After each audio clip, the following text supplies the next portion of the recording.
orang-orang yang selalu menginginkan kebaikan, selalu mengharapkan keredaan, dan selalu mendambakan pengampunan. Tuan-tuan yang dirahmati Allah Subhanahu wa ta'ala, kita dapatkan semuanya itu daripada bertakwa kepada Allah Subhanahu wa ta'ala. Bismillahirrahmanirrahim. Alhamdulillahi rabbil alamin. Wa afdalus salati wa atammit taslim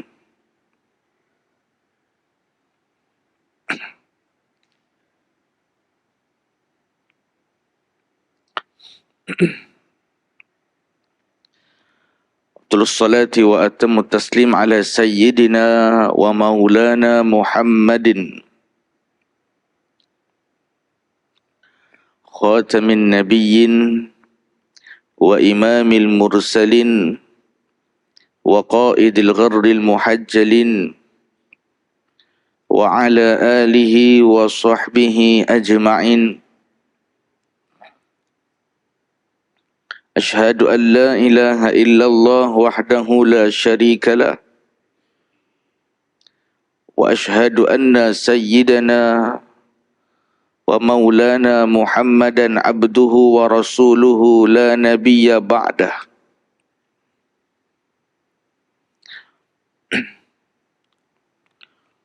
Subhanaka la ilma lana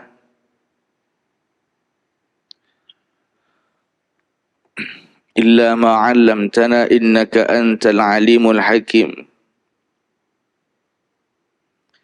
Rabbi shrah li sadri wa yassir li amri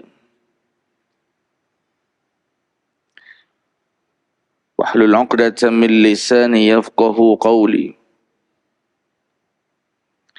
Rabbi zidna ilma warzuqna fahma.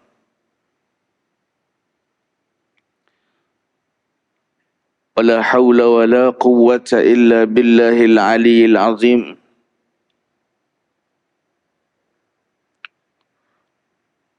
ولا حول ولا قوة إلا بالله العلي العظيم.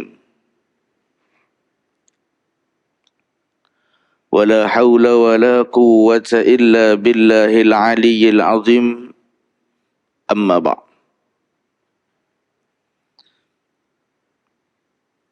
السلام عليكم ورحمة الله وبركاته.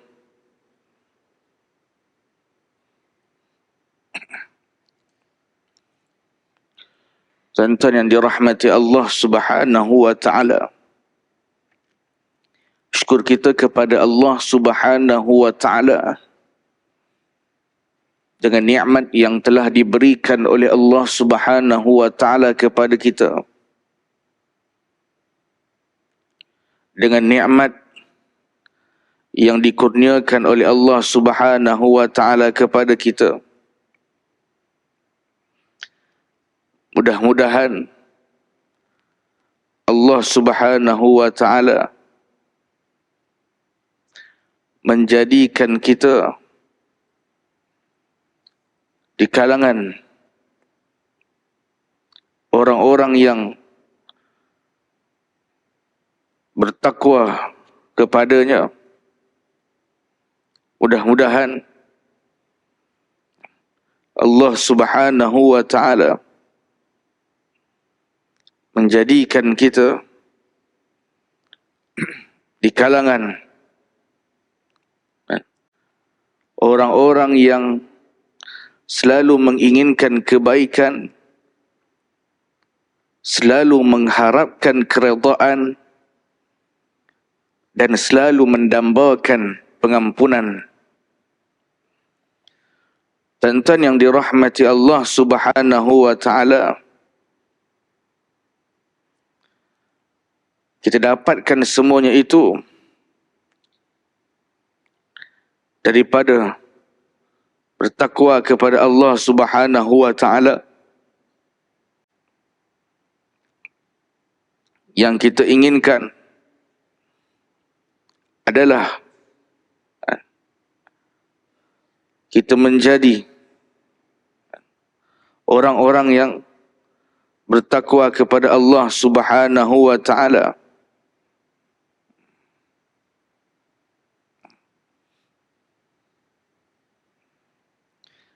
Yang kita inginkan adalah di dalam kehidupan kita ini dipandu oleh Allah Subhanahu wa taala dengan keimanan.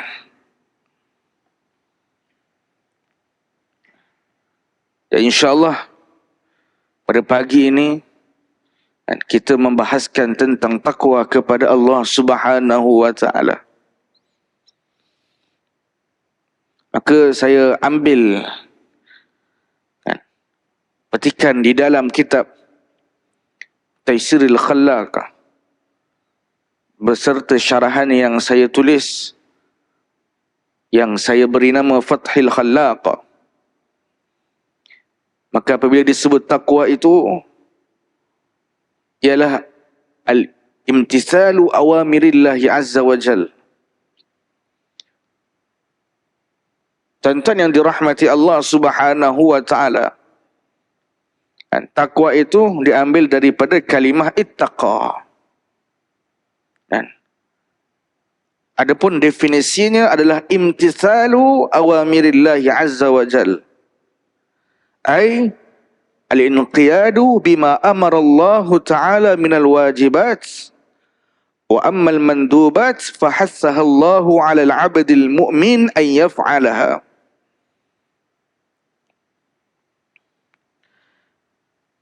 Takwa itu adalah menjunjung tinggi segala perintah Allah Subhanahu wa taala, yakni al-inqiyad bima amara Allah,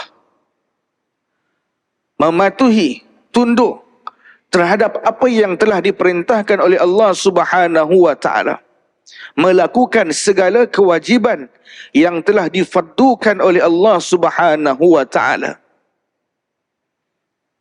Wa ammal mandubat, dan adapun perkara-perkara yang sunat, yang tidak diwajibkan namun diperintahkan, itu dianjurkan oleh Allah Subhanahu wa taala, suatu tawaran istimewa yang Allah taala berikan kepada orang yang beriman supaya orang beriman itu melakukannya, dan akan ada balasan pahala, balasan daripada apa yang telah dilakukan.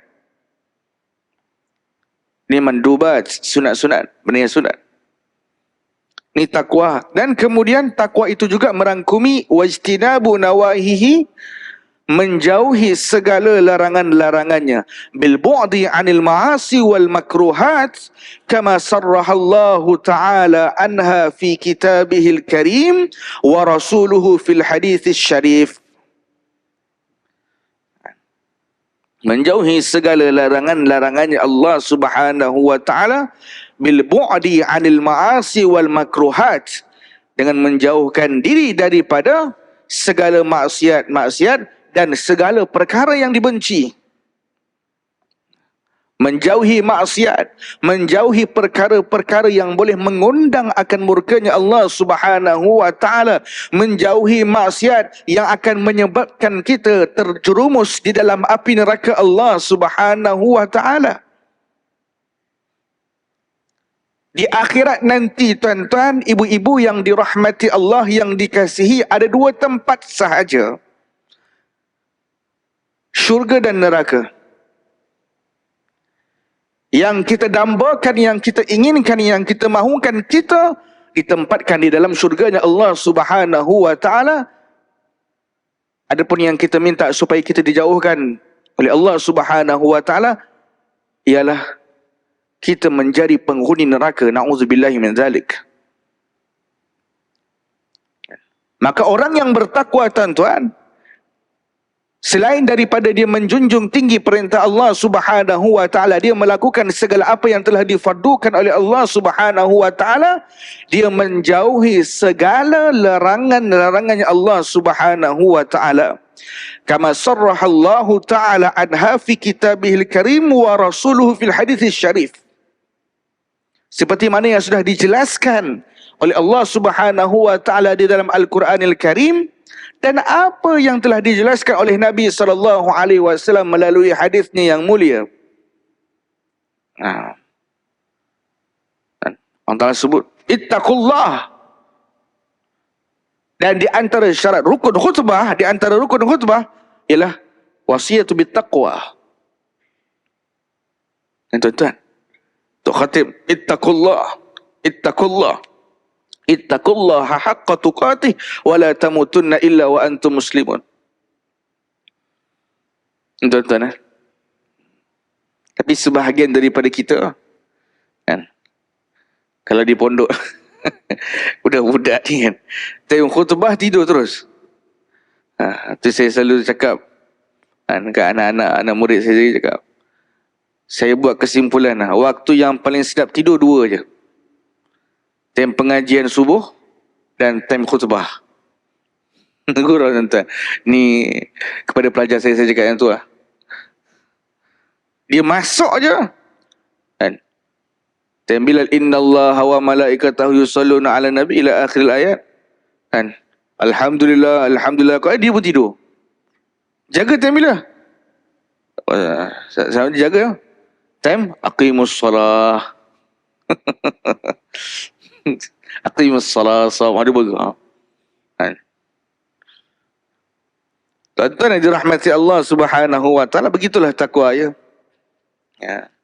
Menjunjung tinggi perintah Allah dan menjauhi larangannya Allah. Sirran wa alaniyah, ay la ya'rifu an-nas taswir 'amalihi min haythu bainahu wa bainallah bila wasitah. Wa alaniyah ay ya'rifu an-nasu hawlahu bima fa'alahu min at-ta'ati wal khairat. Sama ada secara sir, secara yang tidak nampak orang, ataupun secara jaga, terang-terangan. Kita bertakwa kepada Allah Subhanahu wa taala sama ada orang melihat kita, sama ada orang nampak kita, ataupun orang tak nampak kita.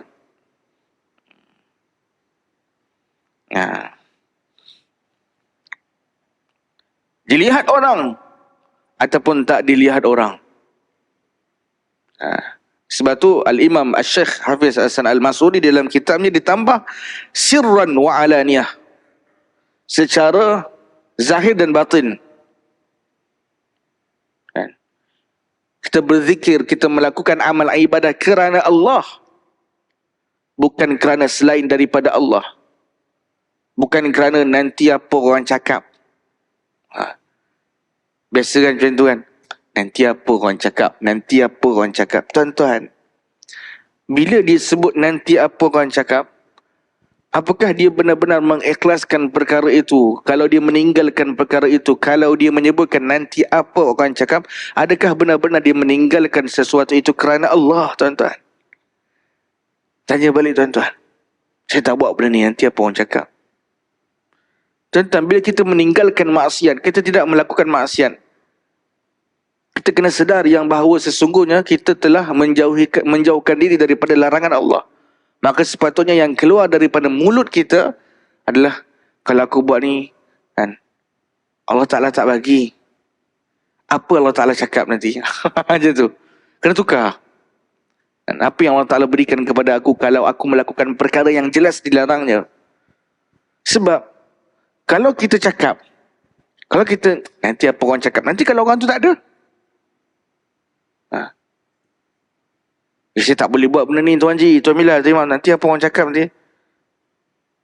Jadi tuan-tuan yang dirahmati Allah Subhanahu wa taala, cuba lazimi kita cakap nanti apa yang Allah Ta'ala, nanti Allah Ta'ala murka, nanti Allah Ta'ala tak sayang kan. Baik.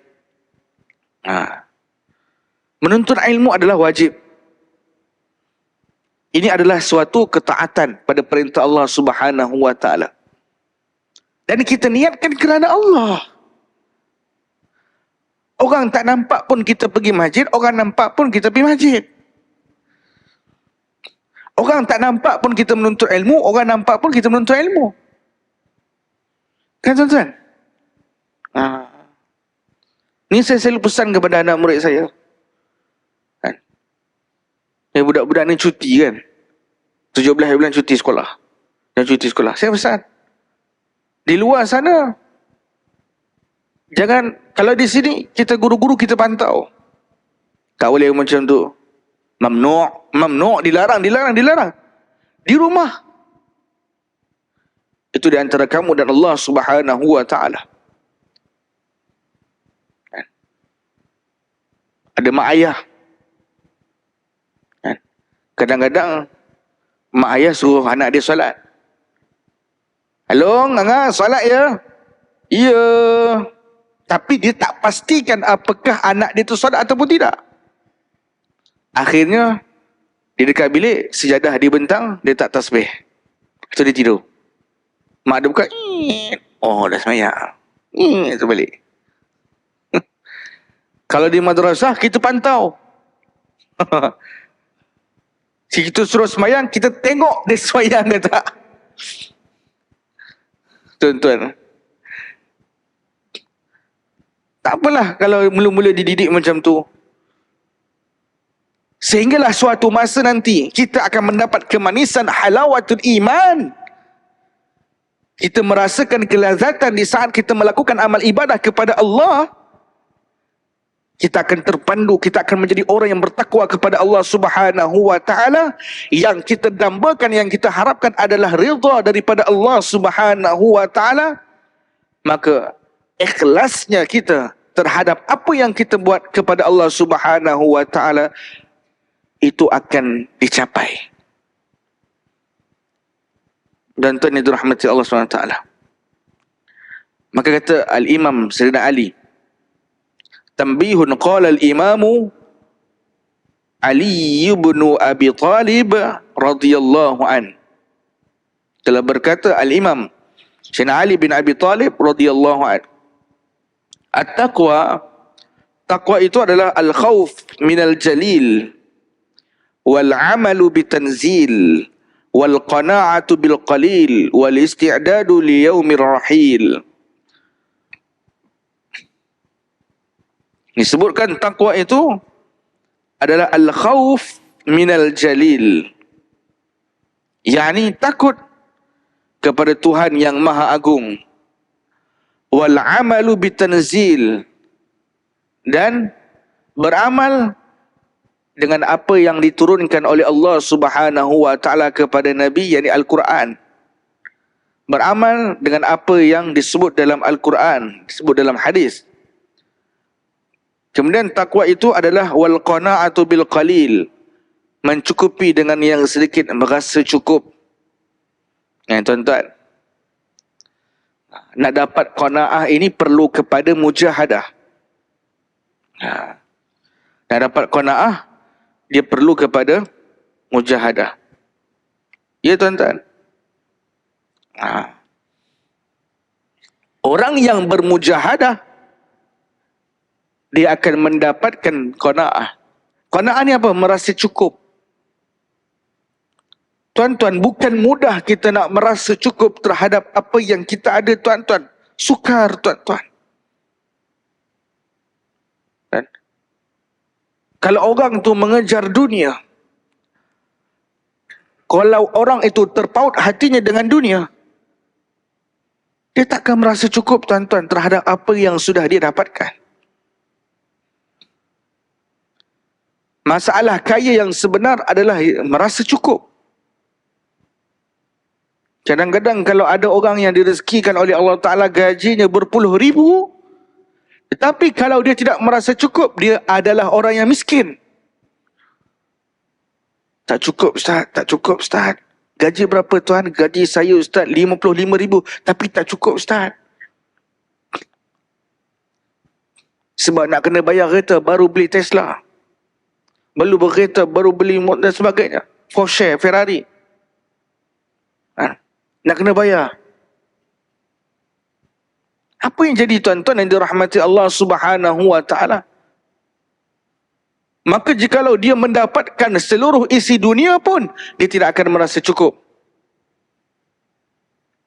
Tapi kalau kita melihat orang yang merasa cukup walaupun dia pakai kereta Saga second hand, kan, motor EI5, kan, cenderlah tu, kan, motor EI5, tak ada bawah, tak adalah pakai 70 tu orang kampung, orang bendang pakai 70, EI5 lah.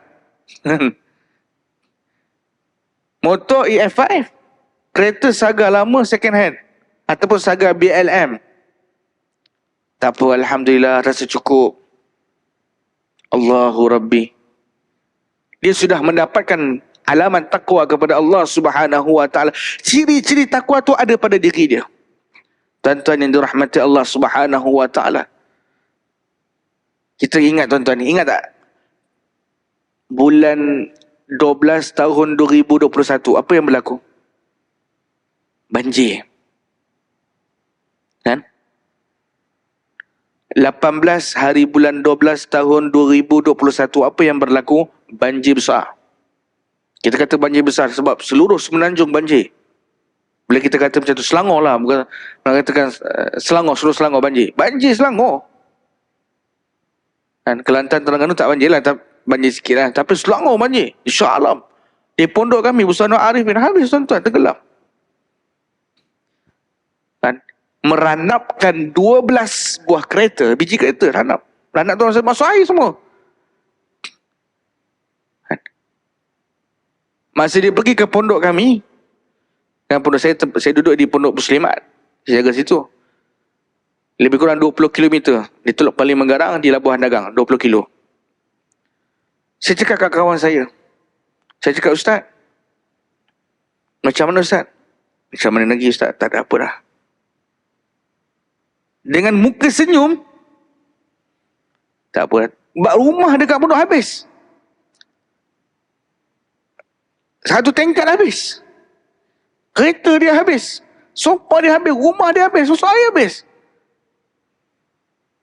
Adalah benda yang dia sempat selamatkan, letak kat tingkat atas. Tapi keadaan rumah tu habis.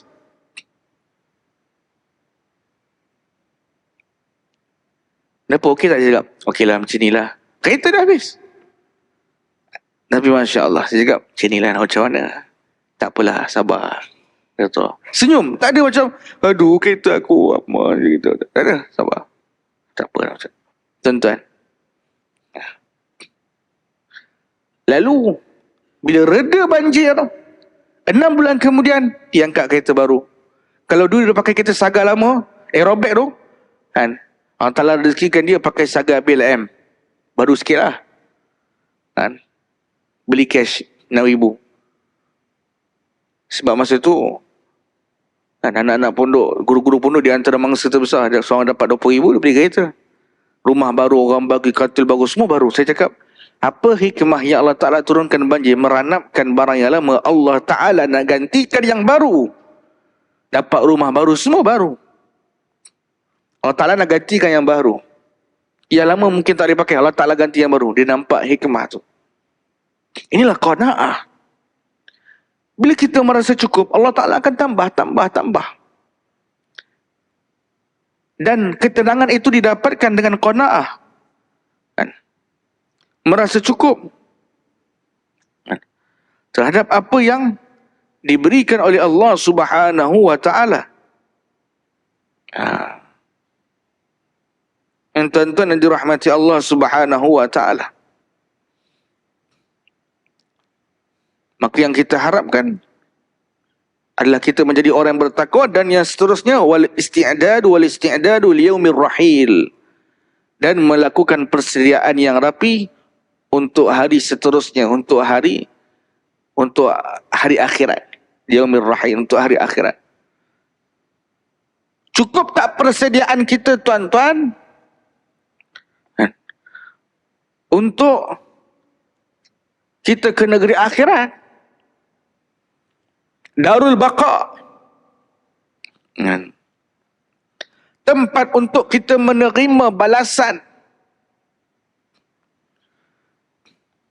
Dunia darul amal, la jazaa fiha, wal akhiratu darul jaza la amila fih.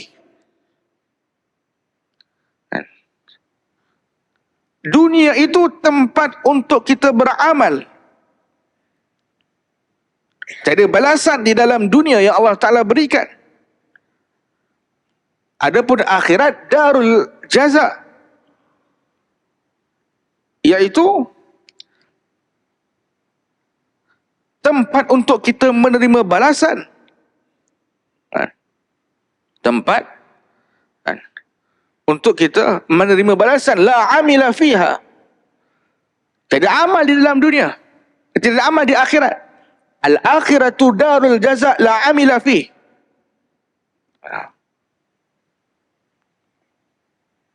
Tuan-tuan, baru dia panggil takwa.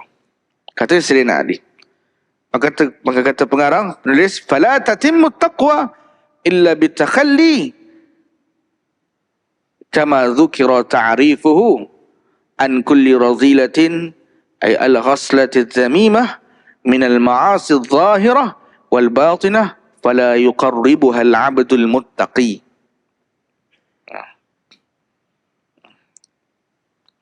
Maka tidak sempurnalah takwa melainkan dengan takhalli, dengan mengasingkan diri, dengan membuang, mengosongkan diri, hati itu daripada tiap-tiap yang tercela. Maka tidak sempurna takwa melainkan dia mengosongkan hati daripada tiap-tiap yang tercela.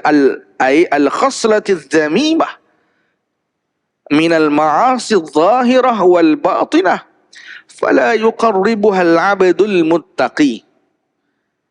Dia menjauhkan diri daripada sifat-sifat yang tercela, daripada maksiat, sama ada maksiat itu zahir ataupun batin.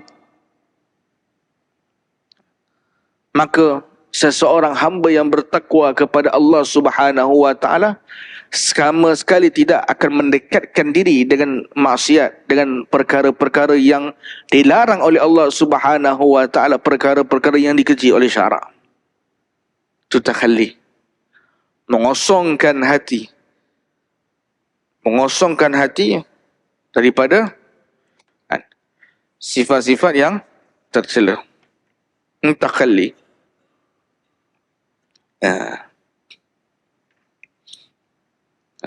Maknanya tafrighul qalbi min asy-syawaghil wal masyaghil bima siwallah min al-umuri allati la tanfa'u liman salaka ila hadratillah. Iaitu mengosongkan hati. At-takhalli mana mengosongkan hati daripada minasyawaghil, daripada segala yang menyibukkan dan segala yang menyibukkan daripada selain daripada Allah Subhanahu wa taala. Mengosongkan hati daripada hal-hal selain daripada Allah Subhanahu wa taala. Kan? Maka orang yang bertakwa kepada Allah Subhanahu wa taala sama sekali dia tidak mendekatkan dirinya dengan perkara yang dilarang. Wa tahalli. Tahalli ni apa? Menghiasi diri bikulli fadilatin, dengan sesuatu yang lebih, sesuatu yang baik. Ay al-khaslatil hamidah min as-sifatil mahmudatil lati yuhibbuha Allah Ta'ala, dan menghiaskan diri dengan sifat-sifat yang terpuji, yang mana sifat-sifat itu dicintai, disukai oleh Allah Subhanahu wa taala. Betul, dalam tasawuf dia ada tahalli wa takhalli. Kalau kita buka di dalam kitab Penawar Bagi Hati di awal mukadimah, maka tasawuf itu adalah berkonsepkan daripada tahalli wa takhalli. Tahalli atau takhalli. Takhalli ni apa? Takhalli ini adalah mengosongkan diri daripada sifat-sifat yang tercela. Jadi bagaimana kita nak mengosongkan hati kita daripada sifat tercela? Nak bagi buang istighfar. Maka sebab itu tuan-tuan yang dirahmati Allah Subhanahu wa taala, ada satu kisah sebagaimana yang telah diriwayatkan Al-Imam Ahmad bin Hanbal. Imam Ahmad ke Imam Hanafi? Imam Ahmad. Satu hari kan, dia duduk di masjid kan, dia disapa oleh seseorang, dan orang ini sebenarnya sangat mengagumi Imam Ahmad Ibn Hanbal kan, pengasas mazhab Hanbali kan. Lalu kan, dia berjumpa dengan orang tua ni yang sebenarnya Imam Ahmad.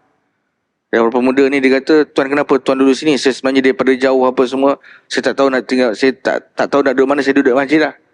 Sebab yang mula-mula sekali ada orang yang menghalau ni, jangan duduk masjid, keluar. Ni masjid tempat ibadah, bukan tempat tidur, bukan tempat rehat. Orang tu tak tahu dia tu Imam Ahmad. Lepas tu ada seorang pemuda, tuan-tuan kenapa ni tuan? Itulah saya tak boleh duduk dalam masjid, saya nak rehat. Okey, tuan duduk rumah saya. Ini penebar roti. Buat roti. Lalu masa dia duduk tu kan, orang tua ni duduk kat rumah dia. Ni sebenarnya Imam Ahmad.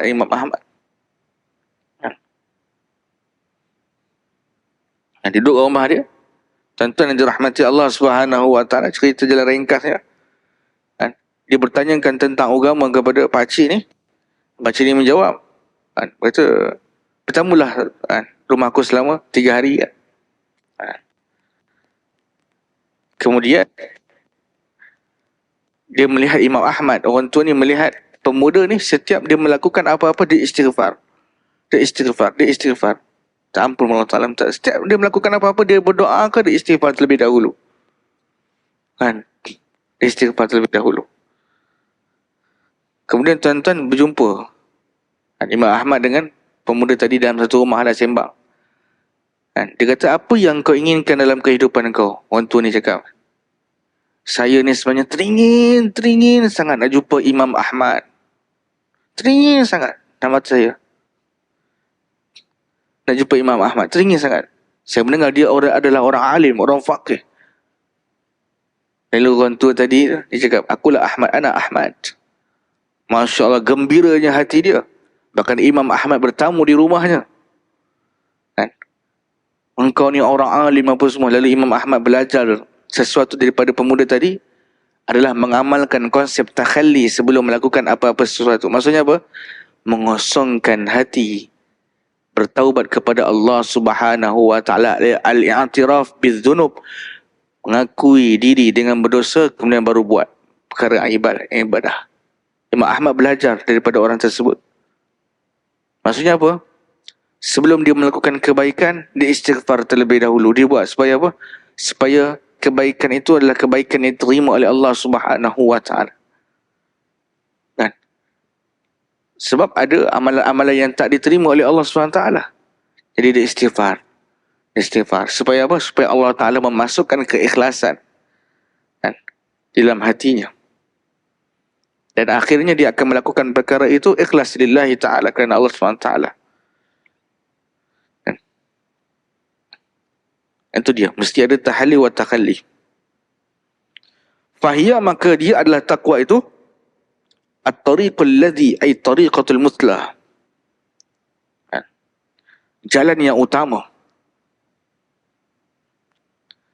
bagi seseorang, man salakahu, bagi seseorang yang berjalan kepada jalan, man salakahu at-tariqa al-musila ila taqwa.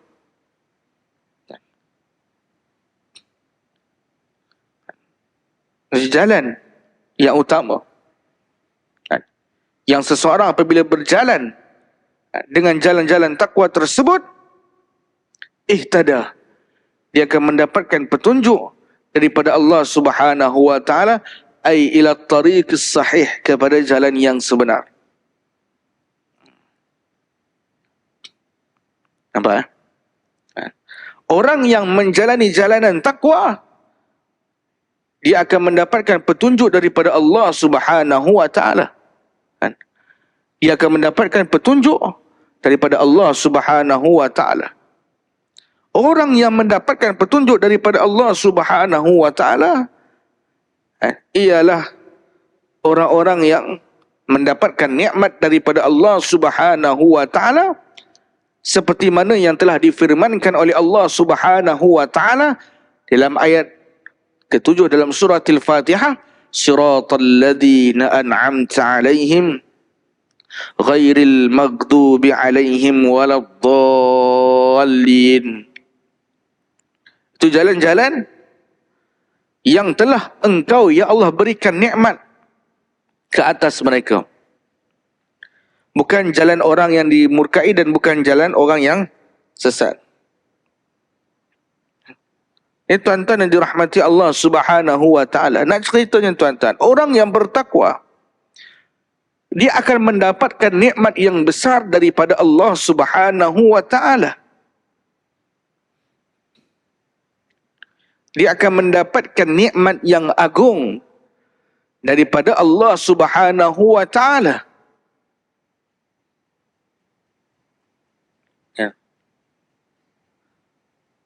Nikmat daripada Allah Subhanahu wa ta'ala adalah nikmat yang terindah yang diberikan kepada orang-orang yang baik, kepada orang-orang yang terpilih.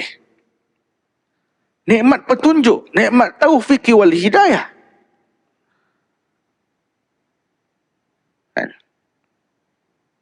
Dan dia terpetunjuk ke jalan yang benar. Wal urwatil uthqa ay ma yastamsiku bihi wa ya'tasim, dan dia berpegang teguh pada tali yang kuat, pegangan yang kuat, sehinggalah allati man istamsaka ay al-'abdu biha, orang yang berpegang teguh dengan talinya Allah Subhanahu wa ta'ala yang kuat, naja ay faza fawzan 'azimah, dia akan mendapatkan kejayaan yang besar. Wa futiha lahu abwabur rahmati ila liqa'illahi ta'ala wa abwabul faraji wa abwabus salamah wa abwabul khairat. Dan dibukakan baginya pintu-pintu rahmat sehinggalah dia bertemu dengan Allah Subhanahu wa ta'ala, pintu-pintu kelepasan dan pintu-pintu keselamatan dan pintu-pintu kebaikan. Maka orang yang bertakwa, jangan risau, jangan gundah. Dia akan mendapatkan ketenangan, dia akan mendapatkan kejayaan yang besar di dunia dan di hari akhirat kelak. Tuan-tuan yang dirahmati Allah Subhanahu wa ta'ala, inilah yang didapatkan oleh orang yang bertakwa kepada Allah Subhanahu wa ta'ala. Maka sebab itu tidak akan ada kerugian bagi mereka-mereka yang bermujahadah untuk mendapatkan takwa kepada Allah Subhanahu wa ta'ala. Tuan-tuan yang dirahmati Allah, ibu-ibu yang dikasihi Allah Subhanahu wa ta'ala, maka selalu saya sebut, takwa itu memerlukan kepada mujahadah, melawan hawa nafsu yang mendorong ke arah yang maksiat. Sembahyang berjemaah tuan-tuan, di awal waktu sembahyang subuh berjemaah, nafsu tak suka tuan-tuan, nafsu suruh tidur. Tidur, lagi-lagi public holiday, cuti. Tapi kita alhamdulillah ta'ala dan orang-orang yang lainnya mendapatkan petunjuk daripada Allah. Kita dibimbing oleh Allah Subhanahu wa ta'ala untuk melakukan apa yang telah diperintahkan olehnya. Akhirnya pada pagi ini kita menjadi orang yang terpilih untuk mendirikan sembahyang subuh berjemaah dan mendengarkan majlis ilmu nasihat. Supaya apa? Supaya kita bertambah imannya, bertambah takwanya, bertambah yakinnya. Terutama khususan li nafsi, terutama untuk diri saya tuan-tuan yang menyampaikan. Mudah-mudahan ada manfaat. Dan tuan-tuan yang dirahmati Allah Subhanahu wa ta'ala, begitulah tuan-tuan sedikitnya. InsyaAllah kalau ada waktu yang lain kita akan sambung perbahasan kita. Mudah-mudahan Allah Subhanahu wa ta'ala menjadikan kita di kalangan orang-orang yang bertakwa kepadanya. Mudah-mudahan kita di kalangan orang-orang yang selalu mendapatkan ridha daripadanya. Dan mudah-mudahan Allah Subhanahu wa ta'ala membimbing kita menjadi orang-orang yang bertakwa kepadanya, insya-Allah. Saya rasa cukup setakat ini tuan-tuan. Mudah-mudahan seperti mana kita berkumpul di Masjid Al-Falah ini, dan seperti itu jugalah kita akan berkumpul di dalam syurganya Allah Subhanahu wa ta'ala, insya-Allah. Tuan-tuan, insya-Allah saya rasa cukup setakat ini kan. Perut pun dah berkeroncong tuan-tuan. Selamat pagi. Hadanallahu wa iyyakum ajma'in. Assalamualaikum warahmatullahi wabarakatuh.